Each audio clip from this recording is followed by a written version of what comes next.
Y hacemos contacto con el maestro César Pineda para platicar de lo que ya le adelantamos al inicio de este espacio, mi querida Belinda, amigos, amigas de la audiencia. ¿Qué simboliza, qué significa esta contienda que se puede dar entre Santiago Taboada y Clara Brugada? ¿Quién precisamente de estos dos personajes representa qué? Se puede hablar de una lucha de clases, se puede hablar de falta de conciencia de clases. Mi querido César, ¿cómo estás? Muy buenas tardes.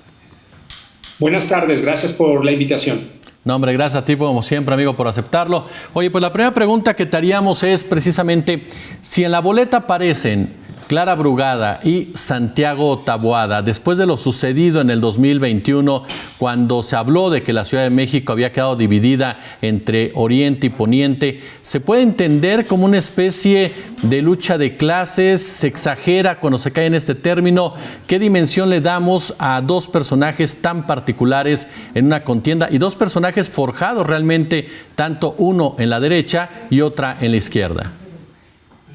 Bueno, habría que decir que los partidos de clase, o sea, los partidos de los trabajadores, desde hace algunas décadas dejaron de nombrarse a sí mismos como tales. Es el caso del Partido Laborista, que en su nombre pues lleva representado el partido a representar a la clase trabajadora, pero que ha añadido entre su programa, pues digamos, de algunos de los elementos más clásicos del neoliberalismo y de la reivindicación de los intereses de los empresarios. No es como hace 50 años en la Unidad Popular en Chile, que encabezó Salvador Allende, donde los sectores campesinos, de trabajadores, de pobladores, se representaban efectivamente muy de manera transparente estos sectores populares, representados en un partido de la clase trabajadora. Hoy es difícil en el mundo tener algunas representaciones así, incluso el PT, el Partido de los Trabajadores en Brasil, pues representa también ciertos sectores del empresariado. Entonces yo diría que no hay una confrontación transparente entre las clases trabajadoras y la representación que sí es más evidente en el caso del Partido Acción Nacional, que representa los intereses empresariales y mercantiles en la Ciudad de México. Sin embargo, habría que decir que sí se representa del otro lado, muy simbólicamente a través de sus figuras, pues dos trayectorias muy distintas. Una, la de Clara Brugada, venida del movimiento urbano popular, y por supuesto, Taboada representando a las clases medias y los intereses inmobiliarios, mercantiles y de desarrollo, digamos, capitalista en la Ciudad de México. Y eso sí, al menos a nivel simbólico, será muy interesante verlo en la contienda. César, muy buenas tardes. Acá Belinda Urías, gracias de nueva cuenta por acompañarnos. Yo te quisiera preguntar más que nada si crees que Taboada llegue a conquistar el voto popular. Me parece que hay que hacer una secuencia de los resultados de 2021, que acabábamos de salir de la pandemia, que Morena presentó varios candidatos débiles, que también, digamos, en ese momento los partidos que representaban la alianza opositora se volcaron a las urnas, que fue una elección intermedia donde generalmente participa mucha menos gente y que todas esas condiciones van a cambiar para 2024. Creo que habrá una gran participación, como en todas las elecciones donde también se elige a la presidencia. Esto es probable que favorezca a Morena y también pues que de alguna manera la desarticulación y el descrédito frente a los opositores en los últimos 2 años se ha acelerado y la desarticulación y cierta desintegración también del liderazgo al interior del Partido Acción Nacional junto con sus aliados del PRI y del PRD, pareciera mucho más profunda que en 2021. Solo hay que ver su propio nombramiento sin proceso transparente o claro de elección y cómo reaccionaron primero el PRI deslindándose de esa candidatura y luego el PRD con algunas salidas aparentemente o discursivamente masivas de ese partido, pues que anuncian que no hay total consenso entre los partidos que forman la coalición opositora y eso no da buenas señales para los opositores al partido oficial Morena. Sin embargo, creo que en la Ciudad de México efectivamente hay una disputa importante. Nunca ha sido necesariamente la izquierda totalmente mayoritaria. La ciudad siempre ha estado dividida en dos mitades si uno revisa los números electorales, solo que los partidos de oposición en coalición sí son más competitivos. Entonces creo que aunque hay muchas posibilidades de que Morena gane esta elección, creo que también sí hay una elección que podría ser reñida. César, ¿cómo defines tú más que nada a la clase media en contexto electoral para el próximo año?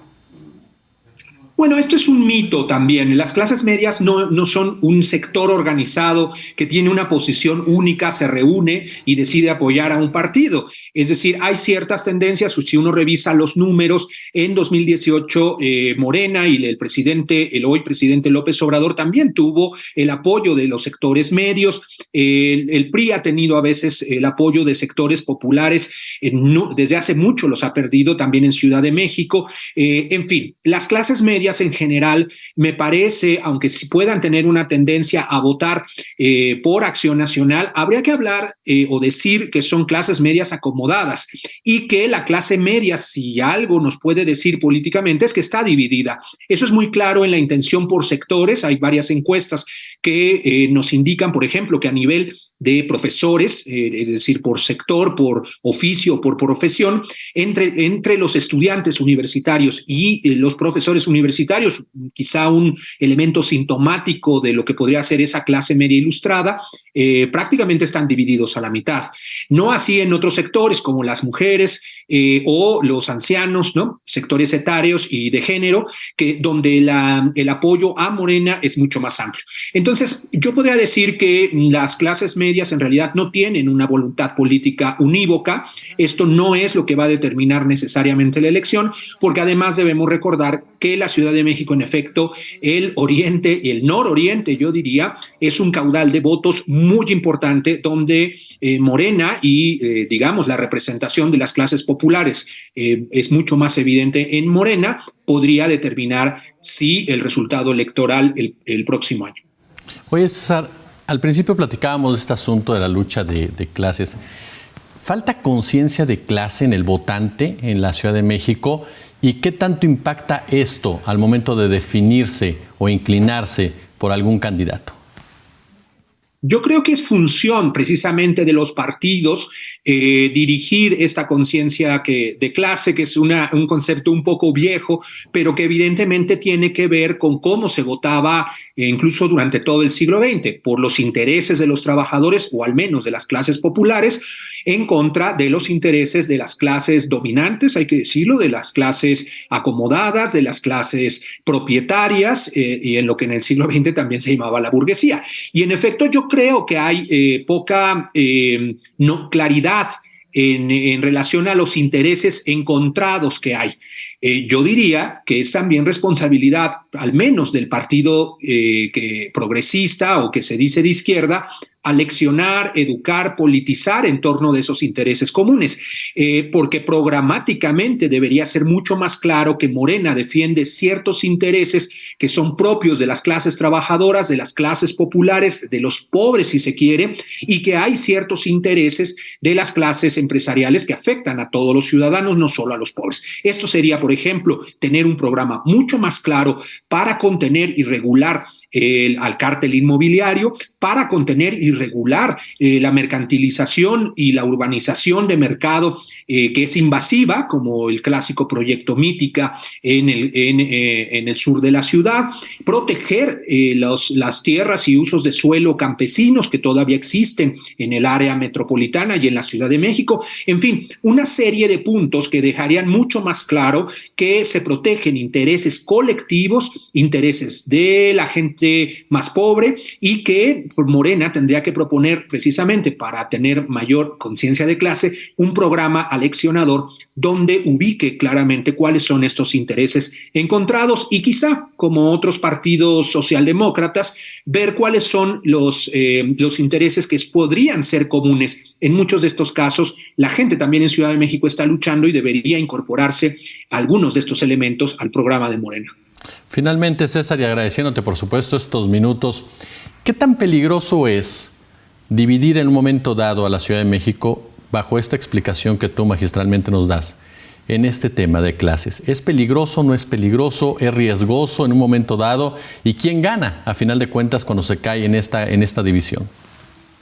Sí, es el argumento clásico liberal en el sentido de que en realidad no deberían tomarse esta polarización de clases como un elemento electoral, como un elemento programático, como un elemento confrontativo.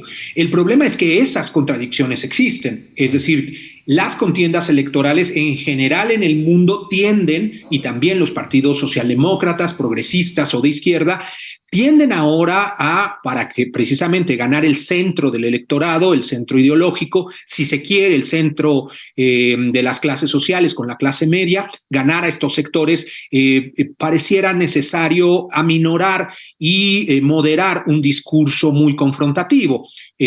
Lo que hemos visto desde la presidencia de la República estos 5 años es que la polarización no necesariamente destruyó el país, la polarización ha sido a veces, en todo caso, discursiva, y creo que hace falta un poco, si no de confrontación, sí de la necesidad de establecer cuáles son programáticamente esas diferencias. Entiendo precisamente el contexto mundial donde los partidos socialdemócratas y de izquierda y los partidos progresistas temen, por supuesto, agitar cualquier tipo de polarización social de clases. Y esto está sucediendo en todos los regímenes políticos en buena parte del mundo. Pero creo que es hora, frente a lo que ha sucedido con el neoliberalismo, frente a las contradicciones que genera una clase empresarial cada vez más poderosa y determinante, no solo a nivel nacional, sino a nivel urbano, creo que es necesario poner frenos, creo que es necesario señalarlo públicamente y de manera madura, no necesariamente virulenta, las contradicciones que implican los intereses de las clases más enriquecidas y poner a consideración y a discusión y a debate democrático si sus intereses no son contradictorios con los intereses de lo común, con los intereses urbanos, con los intereses de las clases trabajadoras, con los intereses de la mayoría de los pobladores y en este caso de Ciudad de México. César Pineda, siempre es un gusto saludarte y como siempre escucharte. Te mandamos un fuerte abrazo.